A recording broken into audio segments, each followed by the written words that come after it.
Think for yourself. Question authority. Think for yourself. Question authority. To think for yourself, you must question authority to inform yourself. Think for yourself. Question authority. Think for yourself. Question authority. Think for yourself. Question authority. Think for yourself.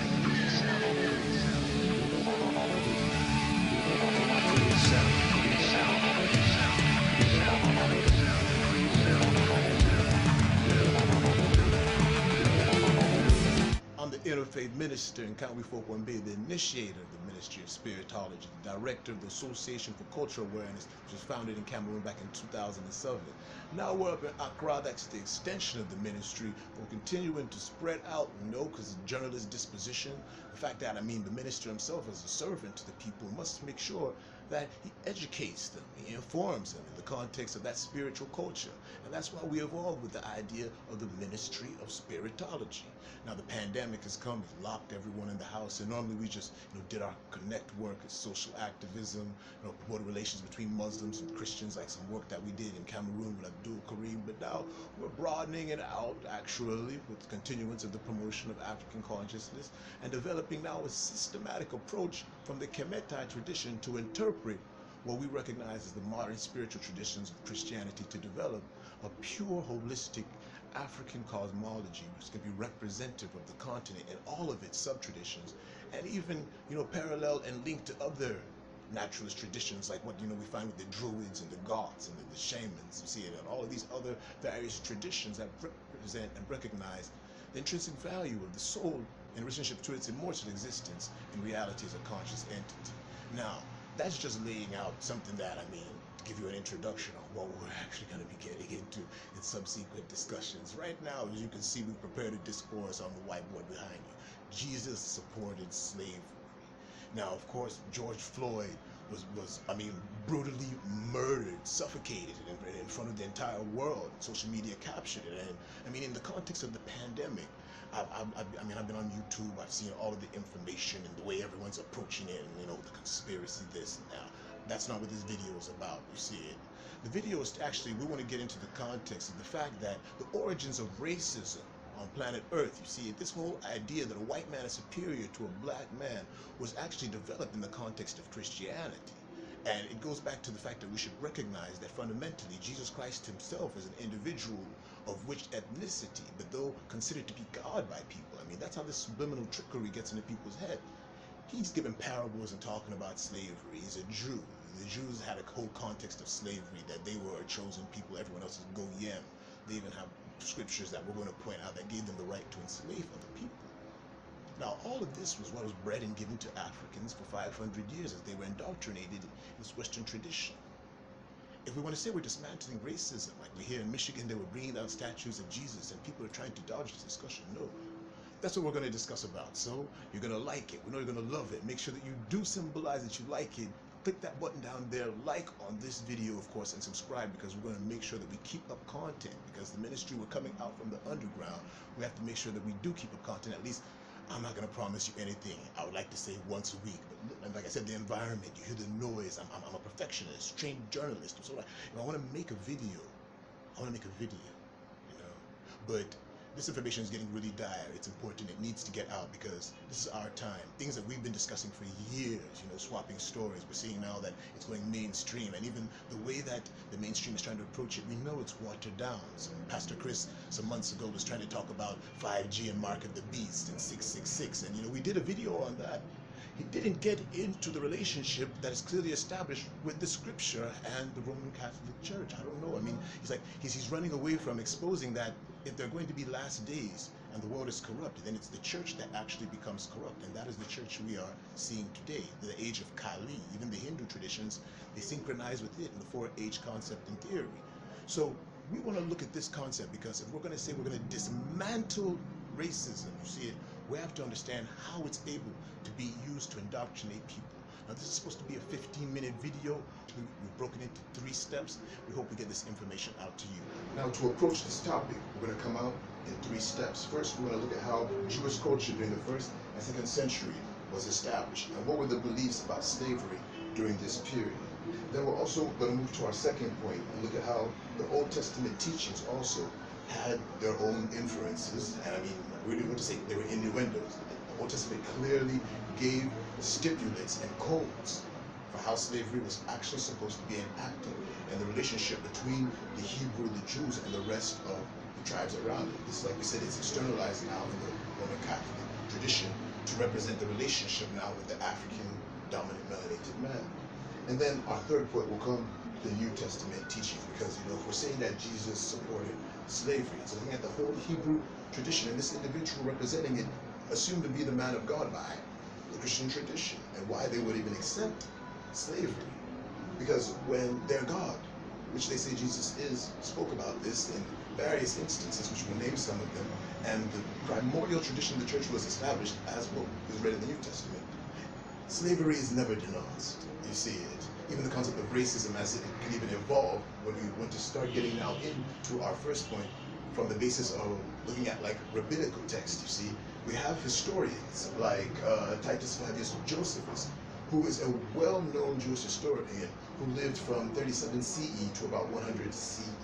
And he himself, I mean, there are individuals like Philo, these are early historians, who did note that chief priests, the rich merchants amongst the Hebrews, the Jews at that time, you see it, they kept slaves. There was a culture amongst them, you see it, and Titus himself is recognized to have kept slaves. And what's so interesting about Titus is that when they want to give historical references that actually prove, as they say, that Jesus Christ existed, he is like the cornerstone and the peak for a very small fragmented reference in some of his work. But I don't want to get into any of that right now. I want to look at it as this rabbinical reference to him existing during that period. And the way they'll trace their ethnicity, he's supposed to be Ashkenazi Jew, one of their ancestral line of human tracity. It wouldn't necessarily, let's say we look at the Ethiopian, Cushite, Egyptian relationship, because at times we see that someone like Paul is mistaken for being an Ethiopian or an Egyptian,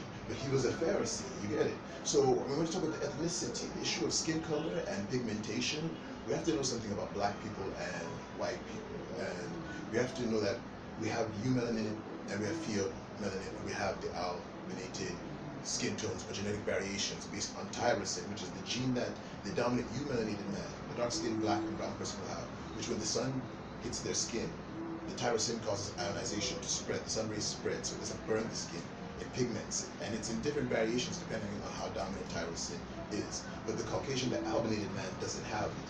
So you see the person that we're going to talk about, the Ashkenazi man, and even the Ethiopic, like Haile Selassie, tribe of Judah relationship that is given to Jesus to try to establish his own, they say he's Yeshua, and they're like, Yehuda, and, the whole Yahushua movement, the Hebrew Israelites, and all of that. They're actually relating the simple relationship in reality that the Arab and even Jew, and even between the shades of people, like we have the house of Beta Israel that is in Ethiopia today, their shades of skin don't variate so much that you can say that they're even albinated. They're not white. So the image of Jesus Christ that we use traditionally, it's not correct. That pale, brown-haired, blonde, green, and blue-eyed individual, no, that's not correct. He would have had to have looked more like, truthfully, a Haile Selassie or a present-day Arab named Yeshua, or a Jew named Yeshua. But we don't want to get even so much into all of that, because you have to also recognize the fact that J itself is being impregnated into the Hebrew language when they're saying Yeshua. Jesus comes in only in 1611 when the King James Version is created. So that's whole, it's like out of the culture, out of the historical timeline. It's not even during that period where you have that individual and this confusion. But understand the culture of that period. Slavery was practiced during the early 1st and 2nd century amongst the Jews. And whether you were going to be white or black, you could be enslaved throughout any of the civilizations in the Mediterranean. When we want to look specifically in the Old Testament now, getting on to our second point, we should recognize that in the Mosaic Law, there's a holiness code in the book of Leviticus, chapter 25, verses 44 to 46, from the New International Version. And this is what they actually say. your male and female slaves are to come from the nations around you.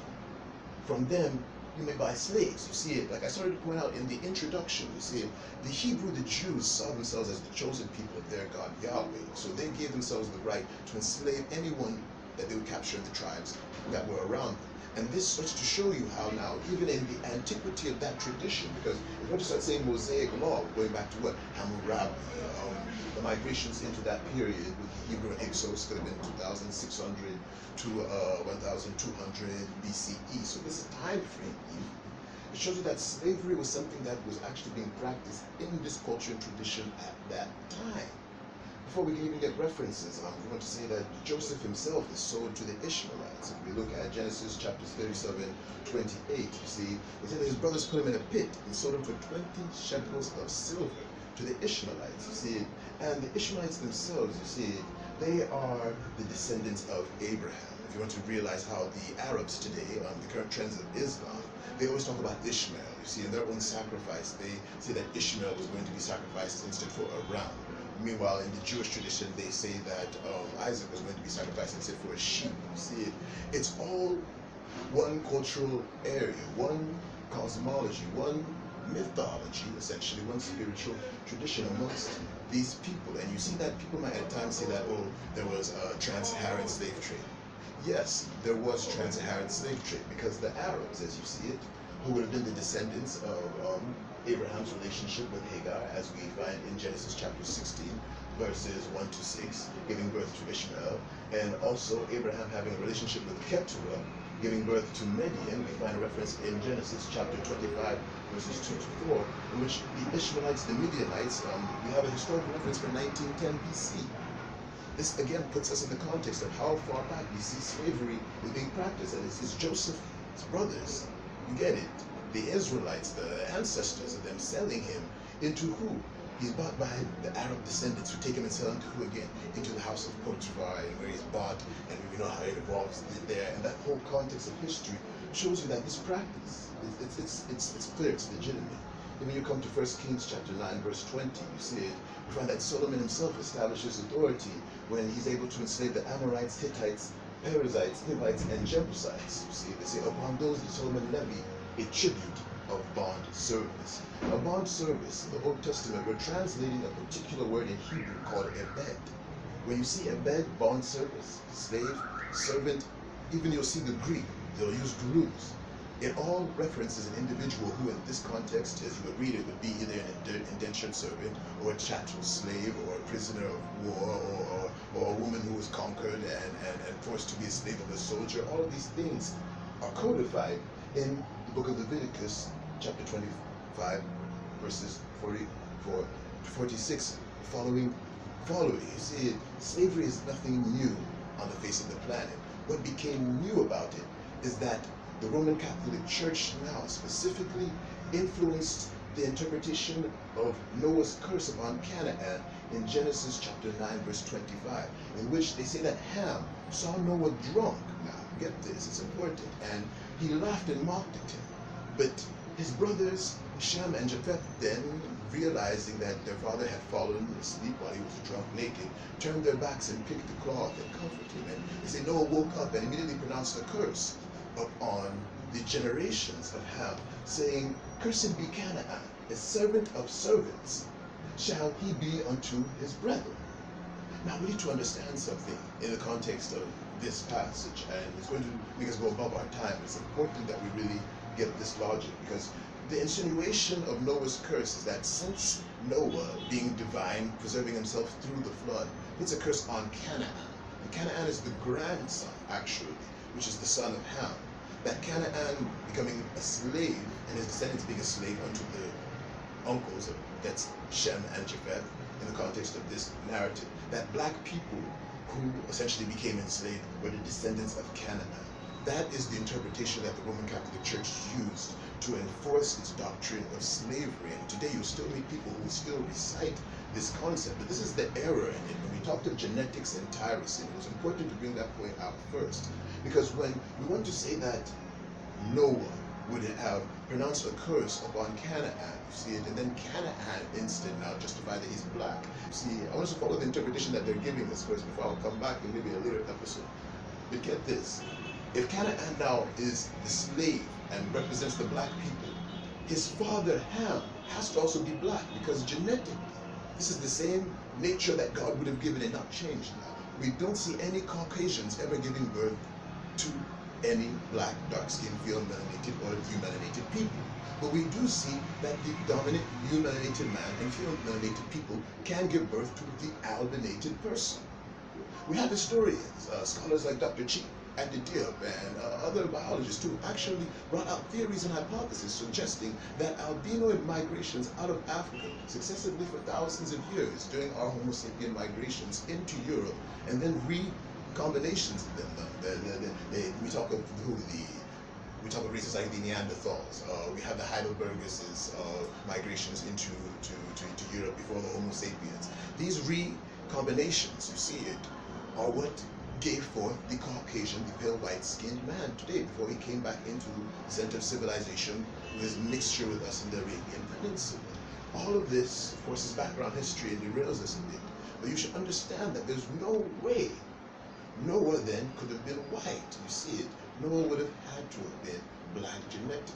Unless you want to go into the book of Enoch, which they use now as a scripture to say that Noah was albino and he received the prophecy from Enoch. But that's apocryphal. We don't want to go into that. We want to look at specifically this idea of how all of this was race concept. This is race concept. That's what we're talking about within the Hebrew tradition over 2,000 years ago.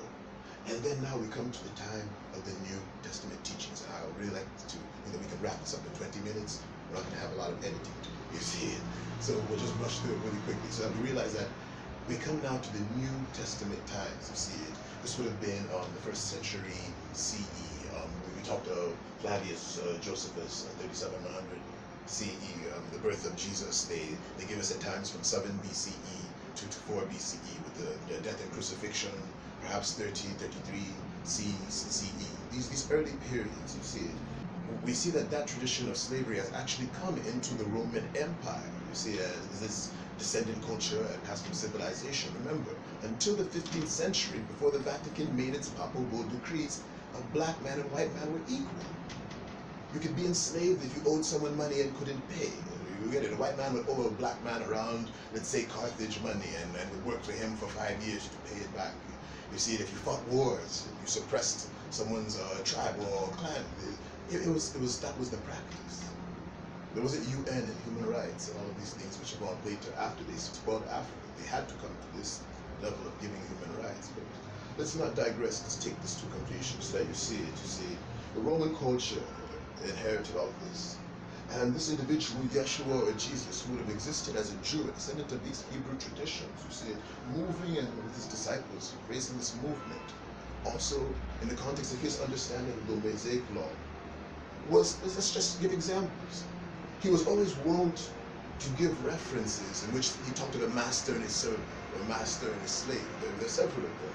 You could take specifically the parable of 10 talents from Matthew chapter 25, verses 14 to 30, in which he gives a narration about a master who gives 5 talents to one servant, 3 to another, and then 1 to another, and goes away for it at the time and instructs them that they should invest it to come back and receive the rewards of it. He's a master. He has the right to put people to work in that position for him. Maybe it was an indentured servantry. You don't recognize it other than the fact that it's a narration given by the Son of Man, in which he gives a depiction of a relationship between the slave and the master, and actually explains that by the time the master came back and the slave had not invested, the last one with 1 talent, 1 gold piece, he actually cursed him, insulted him, told him that this 1 talent that you could not invest, because the servant complained that he knew that he was a wicked master, and he went and took what did not belong to him. I mean, see the relationship.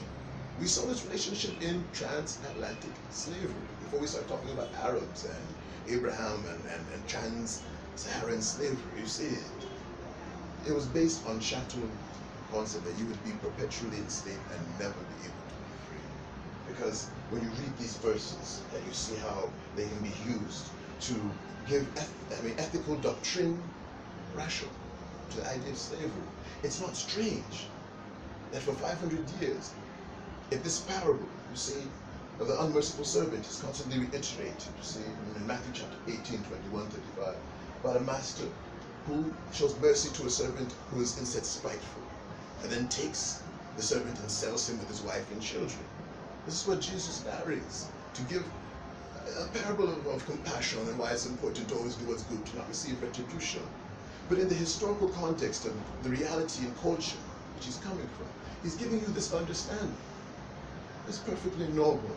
I'm not denouncing it. Get this point. That's why Jesus supports slavery. Even Paul, during this period, you see it comes and states very clearly in Ephesians chapter 6, verses 5, 8. Slaves, be obedient to your masters with fear and trembling and sincerity of heart as to Christ. And he has so many references, even in Colossians chapter 3, verse 22, and Timothy chapter 6, verse 4. They at times try to use a reference from the letter to Philemon, which he speaks about a slave which he's bringing back, and it seems he wishes to relieve the person.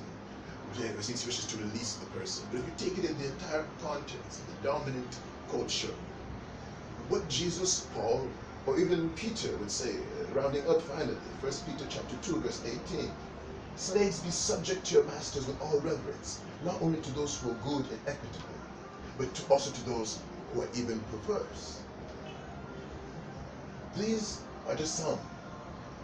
There was even a whole slave Bible that existed in America, with verses taken specifically from the Old Testament, New Testament, and tailored so that even a black priest or preacher would be molded and trained to give this rhetoric to the African Americans, our people who were enslaved, their chattel slavery. Here in the colonial regime, it was a bit freer, but it was still the churches on Sunday which we went to, and those who aspired in that prestige to be like the whites, who went closer into it, found themselves rising in the colonial prestige and governance. This is how it was set up. This is how colonialism was set up. This is imperialism. This is white supremacy. This is racism. It was based on the back of slavery. The Roman Catholic Church instituted it and fed it through Christianity. And when someone would say Christianity is not a slavery-based religion, it's not racist, no, you can't say that, because these are the scriptures. If you're going to accept from 1948 that the Ashkenazi in Israel today are the descendants of Titus Flavius and Jesus, then there are even rabbinical verses where you'll see that everything I said about Noah, they themselves are going to say that Noah pronounced a curse on Ham, which first made him black, and everyone was white. This is how these people take history and genetics and have even twisted it before they're coming up with these ideas. So it's wild, it's tricky. I just gave you what is common sense, which you would read in the scriptures and piece together with science. But the church developed it now. So just like I pointed out, there's nothing antagonistic about it. It's just a simple period, point blank truth. You see it. Jesus supported slavery.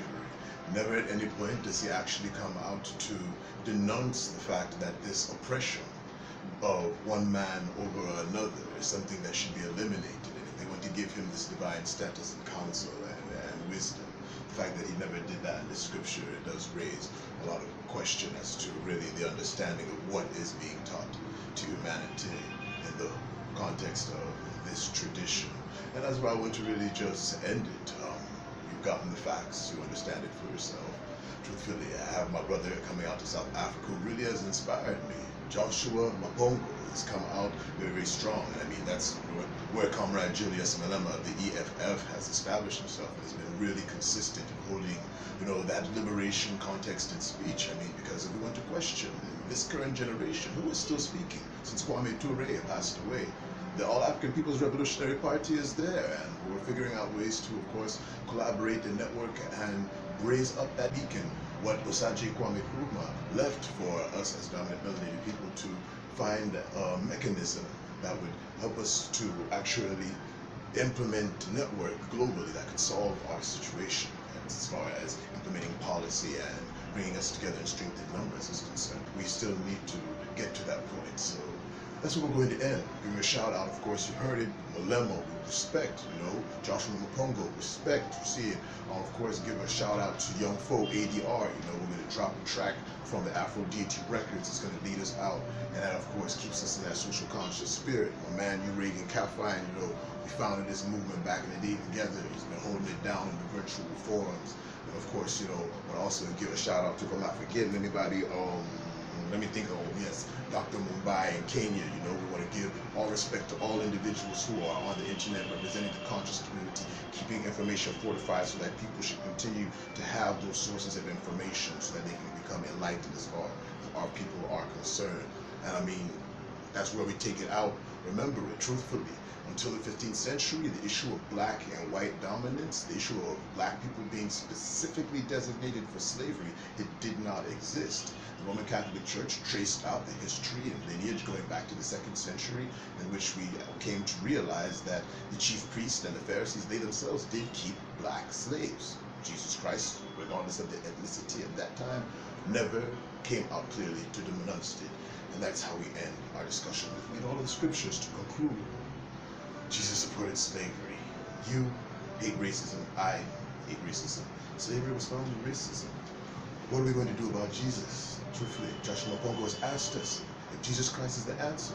What is the question? I've given you the question. What are we going to do about Jesus, my African people? Peace. Assalamu alaikum. Remember, hit subscribe, hit like, share these videos. How long did you think this will last for? Fly on chicken, you gon' have to get a passport. Ride on the journey of how long you sitting on top of my shit. I get to pile on. I'ma get to leave a legacy for all my kids. It ain't no chemistry or element instead of pigs. I only pray, but the days developed into a maze. No way, a way was made. I call it Yahweh. They gon' get to love it even though they hate this. Cause greatness couldn't be measured by your hatred. Could you face it? Reconcile with the truth, my nigga, embrace it. A fragrance so amazing. I fell from the sky, landed in a puddle. Made it from out that dirt, only to receive a puzzle. Now I gotta figure how I could get up out of that jungle. Probably could fuck around and end up deep in that Congo. They labeled him a warrior, soldier from that third world. That third world, that third world. They labeled him a warrior, soldier from that third world. That third world.